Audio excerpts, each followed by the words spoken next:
जवाहरलाल नेहरू थे, ठीक है ना।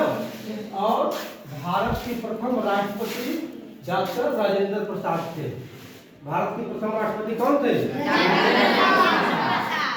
और भारत के प्रथम उपराष्ट्रपति डॉक्टर सर्वपल्ली राधाकृष्णन थे, ठीक है ना।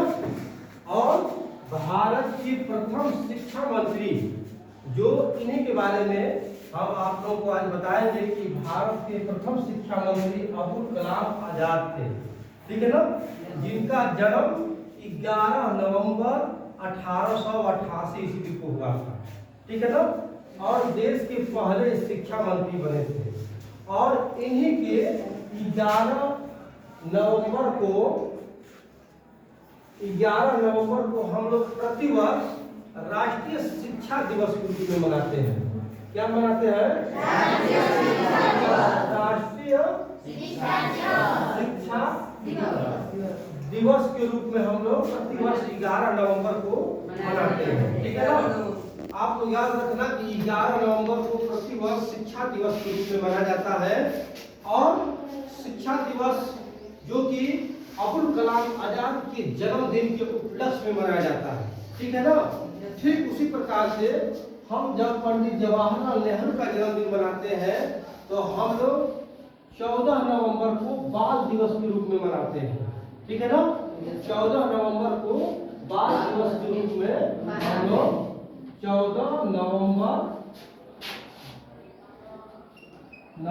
को बाल दिवस